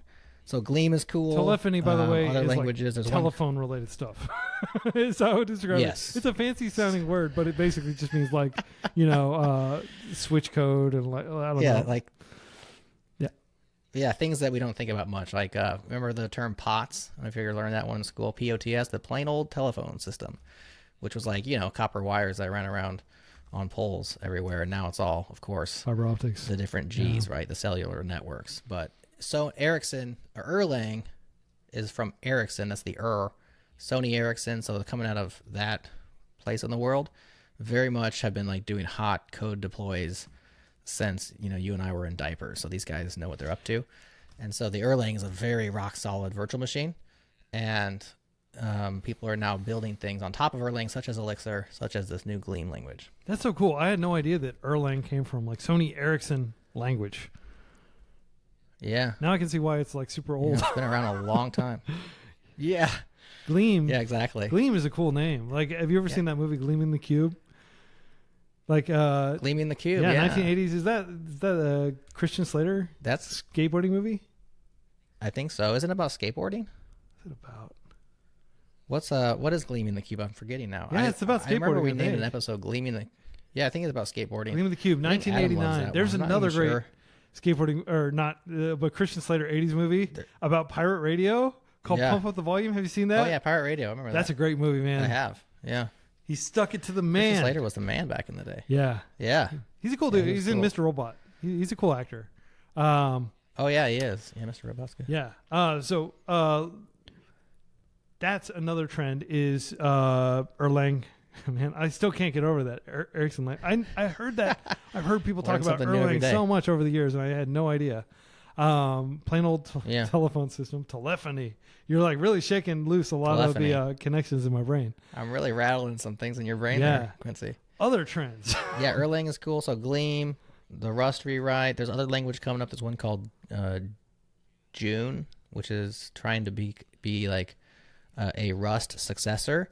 That's got all of the benefits of Rust, but a little bit easier to use because a lot of the hurdle for learning Rust is allegedly high. I've never learned it myself, so I can't speak to that. But if anyone wants to learn Rust, freeCodeCamp does have a fully interactive Rust course. You can go through and you can learn while coding Rust. So just Google. You guys have it all now. It's crazy. We want to be comprehensive, but we don't actually have interactive everything. Interactive is like we got a grant from Replit, and we use that to fund development of this course. Oh, nice. Yeah. That's cool. Very cool. So lots of languages, but like, let's say you're a developer, you're parachuting into tech in 2024, which is when we're recording this. And there's a whole lot of, things whizzing past really quickly, right? It's like the Fifth Element, like all those cars and these giant grids, and you just emerge from your like little, glass coffin. You're the woman from Fifth Element, though. Spoiler alert, you're the Fifth Element, right? and you see all this crazy world around you. Do you have a spoiler horn? We'll get you. Yeah. Yeah. Sorry, spoiler alert for a 30-year-old movie. We have a good spoiler horn we could Great put in movie. there, but I know you don't edit. Yeah. So, yeah. What are the trends that you think that people should be like tapped into? Like, what do you think that people should be paying attention to? How do they find the signal in the noise? Yes. So, it depends on what area of the industry they're interested in. But let's just take one that most of us touch, which is web development, because that one's pretty common, right? Like if you're developing for the web, which is most people. The trend right now is a return to server-side rendering, away from client-side rendering and single-page applications, mostly powered by React, but Angular, Ember, and friends. So for a long time, we swung away from server-side rendering, right? We wanted to have a JSON API and a rich client that you deliver to the device that then handles all the logic and hits the JSON API and renders the HTML for you. That has a lot of complexity and drawbacks, especially around routing, especially around hydration, especially around performance, especially on resource-constrained devices and networks, which, like Quincy said, even in America, we got people on slow networks, on old devices, but you go outside of even, first world countries, and you find a lot of people on really old phones, on slow networks, and it turns out that good old-fashioned dynamic websites rendered by a server and then fancified from there, progressively enhanced, is a tried and true method that I think people are rediscovering at the moment. And so what's old is new again, and what's interesting is the old things that have been doing it that same way the entire time. The React team is now, rolling out React server components. This is very much an attempt to stay relevant in a server-side rendered world, and I think they might succeed on that just because they have so much momentum, but it's complicated because they didn't start there. It's difficult to completely change the direction in which you think about a program. And that's what the React team is doing. And they're going to have to bring all the React developers along with them to get there. And so many people have been thinking client first, client first, client first. It's very hard to then think server first unless you have a toolkit that makes that easy to think about. And so we're starting to see tools like HTMX, which is doing that. We're starting to see Phoenix, Live View, which is providing that kind of thing. We're seeing a return to Ruby on Rails and a kind of a revival of Rails right now because it's just so batteries included to do that traditional web app that it serves most people most of the time pretty well. Yeah. And so very much what's old is new again, returning to the server is new, and just a more straightforward lifestyle, I think, yeah, so kind of than the way we've been doing it the last decade. Back to basics. Like, let's get back to what worked good enough, that was quick, that didn't have the ridiculous front-end complexity. Like it used to be like people would joke like, oh, like I'm a real programmer, I do back-end developer, and you just do front-end. But now front-end is like potentially Very more complicated than back-end in a lot of cases. So it is. Yeah, so it's really interesting to hear that like Rails is experiencing a renaissance. If anybody listening to this is a Rails dev and they want to potentially create an up-to-date Rails app, we do have our Rails course. We do have a lot of requests for people teaching Ruby on Rails, and our Rails courses are sadly kind of outdated because not that many people have cared about Rails. It hasn't been super relevant recently, right? No, it hasn't. But to the credit of the Rails community, there have been lots of shops that have just keep keep on plugging at Rails and keep improving it. I was a Rails developer originally. My first software developer job was working at a Rails shop, like maintaining this pretty large application, telephony related application that would handle pretty cool. So other trends. I'm going to keep asking other trends until you run out of interesting things to say, because I'm learning a lot from everything. Until I run out of trends. Yeah. Okay, cool. So if we leave web development specifically and we go to kind of what we're seeing on the trending pages, I think, AI everything, this one's obvious, but really just trying to integrate different AI tools and to land on a toolkit that is approachable and usable by most people most of the time really hasn't come out yet. I think Ollama right now is probably the best one in that place. OLLAMA. It provides easy access to Llama, but also other models like Mistral and probably Google stuff if they put anything out there. People are trying to grapple with how we as working developers should be approaching deploying, right, productizing AI and making our projects better with it. But there's just a whole bunch of other things that are like, I've slapped AI on a thing. And just a lot of that. I mean, it's trending. I think it's kind of silliness, but it's certainly happening. And so most of the trending projects on GitHub right now are AI related.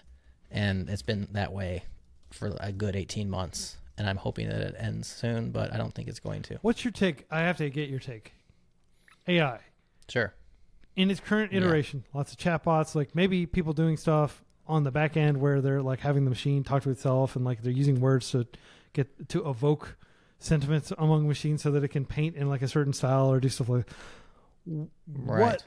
We can just do a lightning round. Like what are the most interesting and impactful aspects of AI? What is steak and what is sizzle? Okay.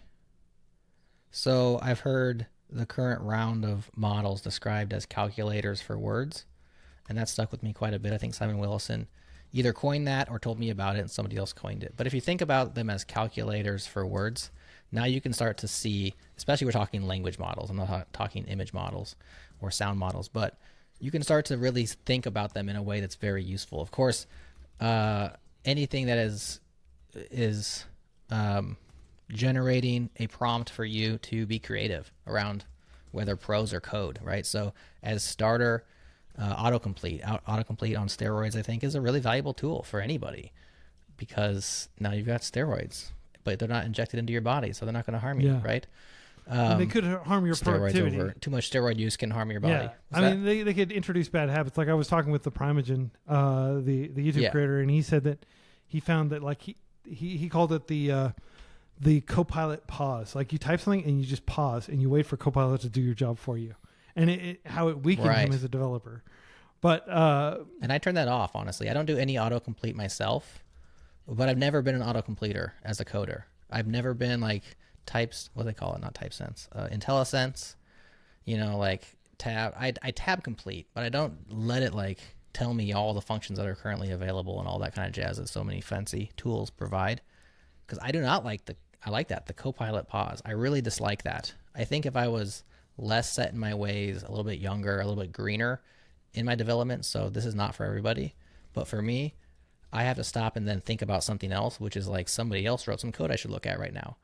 I don't like that code. Or, I do like that code. So the way that I use the tools currently is to go and ask, so keep it in a tab. Basically, I'm just a chat GPT and a tab guy at this point in my life. And I will go and ask it. I'll say, hey, write me a function that does this, and then I'll look at it and bring it in or not. But the Copilot pause, for me, it just throws me out of my flow. And I found it very distracting, not just with Copilot, but I've tried SourceGraph's Cody, I tried Tab 9, and I tried Copilot as recently as about 6 months ago, so maybe better now. It really rips me out because now I'm not thinking about what I was thinking about. I'm thinking about what somebody else was thinking about, and I have to then decide to use or destroy, So I feel that. I'm going to start using that phrase, the Copilot pause. Yeah. But as a prompt, especially when I'm writing code that I don't write very often, is very nice to just go, calculate some words for me that I can judge and throw in my code if I want to. A huge boon for developer productivity. And I don't see us going back for sure. Yeah. Jerod, anything else we should talk about before we let you go back to your 6 kids and everything else you got going on? You're a busy man, producing several podcasts a week, being on a lot of these guest podcasts.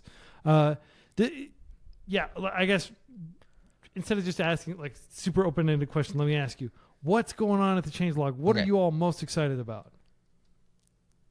Okay. Well, as we record this, we're headed off to Microsoft Build next week. Microsoft invited us out to their annual developer conference. Is it a developer conference? I don't know. Their annual conference where they invite people to the podcast. It's like the AWS reInvent equivalent, or what is it? It's like a developer focused. I think it's way smaller than reInvent, but yeah, I would call it developer focused. It's been a few years since we've been there. We used to go to it annually. We did it annually for a couple of years, and then I think pandemic stopped that, and now they're inviting us back. They do a bunch of announcements. A lot of it's kind of Azure focused. It'll be AI focused. And, we get to talk with the people moving and shaking inside of Microsoft, which we don't otherwise do very often because we do really camp out more on the open source side of things. But hey, Microsoft has crossed the aisle, Yeah. Darth Vader has taken his mask off and he realized that there was good inside him all along. That is such a poignant and accurate description of what we went from Linux is cancer to Microsoft actually caring about open source and investing in it. Talk about a 180. Yeah. That's like a rug push. It's like the one that we wanted instead of the rug pull. They rug Have push. This rug. Yeah, it's a fine rug, woven by my family. Yes. Yeah. Please take it. It's free. Here's some free Azure credits too. Please sign up. So yeah, it'll be interesting to talk about Azure and kind of what they're up to there because it's not really a world that I live in, and I'm always curious. So we're doing that next week. So that's kind of what's currently burgeoning. But just trying to find what's interesting in the world and shine a light on it. Just the same thing we've always been doing. Have great conversations and share them with people who are interested. Our community is really thriving. We have an active Slack community with people who are really cool and they like to hang out. We play games in there. There's like a Wordle channel if you're into like daily games where everyone shares their scores. There's conversations around our podcast. There's like a channel for each language. So there's like little sub niches inside of there. It's an active Slack, but it's not a too active Slack, which I like. People come in and hang out and they're working and they're not paying attention and it's like quiet for a long time. And then there'll be a little burst of conversation. And I really enjoy that. So that's happening. That's totally free to sign up for on our website. And yeah, man, just trying to talk to cool people like yourself and see what they're doing and share that with the world. Man, it's so great to catch up with you and glean your insights. There's that word, glean your insights. No, I don't think you can use that. Close, off by one. Yeah, but it's so cool to follow up with you, man. I'm looking forward to hanging out with you next time we're both at a conference, probably in San Francisco. But yeah, are you doing conferences? Yeah. What's that? Are you doing conferences again? Yeah, Are you? man, I would love to go to some conferences. I mean, I would want to ideally be speaking at the conference. If anybody is running a conference and wants Quincy Larson to come to your conference, if you will, I don't even charge a speaking fee or anything.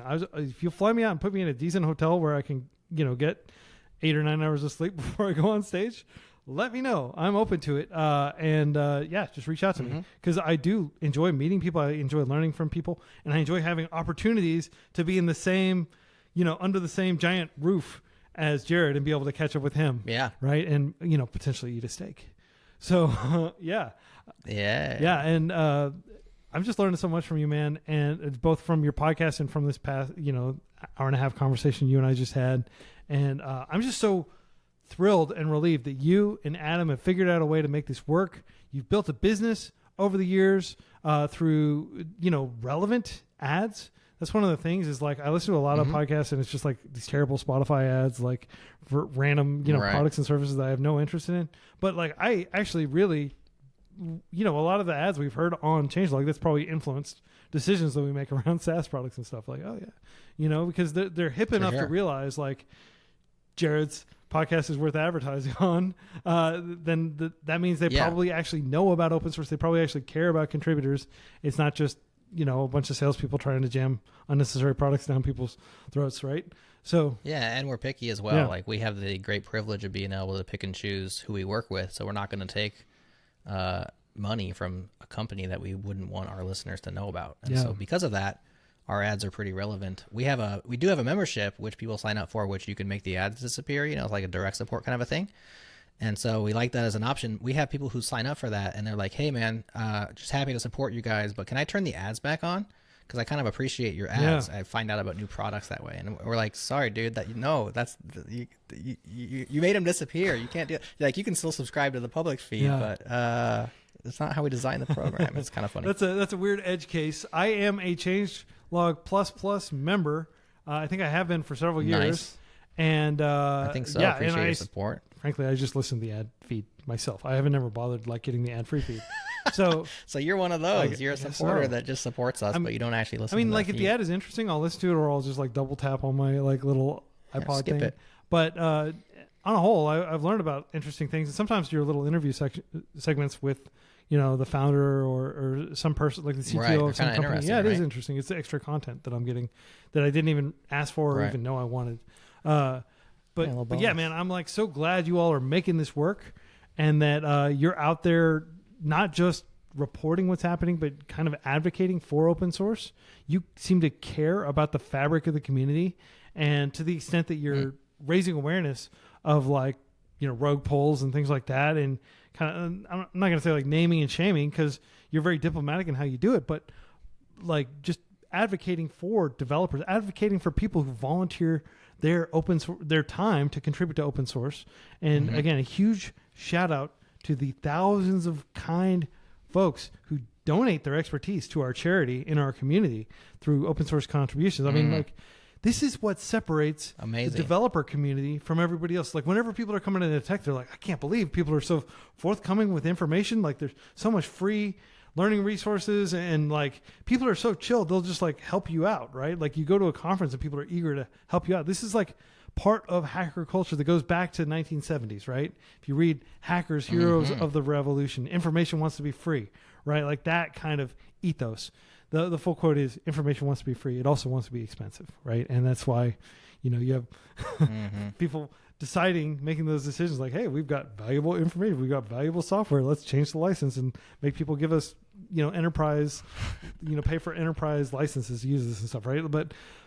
But right, you all are kind of helping propagate and maintain that culture of giving and kind of almost like a post-scarcity, Star Trek type society that open source represents. For sure.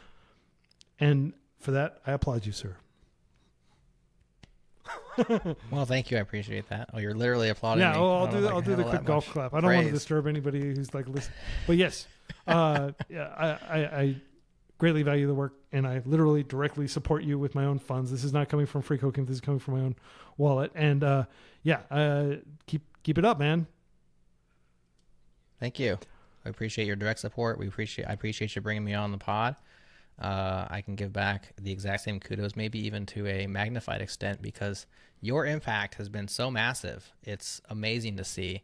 I can't believe some of the numbers that you do just with the YouTube and the number of people who've gone through the courses and how many get jobs, and so cool. I've been rooting for you for many years and just keep killing it because freeCodeCamp, I mean, it's I feel like you guys have you offer almost everything that you need to get started. And so I love having that stock answer of just go to freeCodeCamp.org. Quincy will take care of you. It's not just Quincy. He's built an army of volunteers, and they are working diligently to make sure that so many people can thrive by leveraging software skills. Yeah. And I think that's such an amazing thing that you're providing. I really do love it. Awesome. Thanks for your kind words. That's what it's all about. Getting more people into tech, helping people be able to, not just survive, but actually provide for their families and feel like they have some degree of agency, some degree of control over their careers. They can take their skills. They can go launch companies. They can move across the country to take an exciting new job. They can do whatever they want, right? They can potentially immigrate to new countries. We've had a lot of guests on the show that have been able to do that thanks to the exalted status that software engineers have in contemporary society. So how do we help more people realize that dream?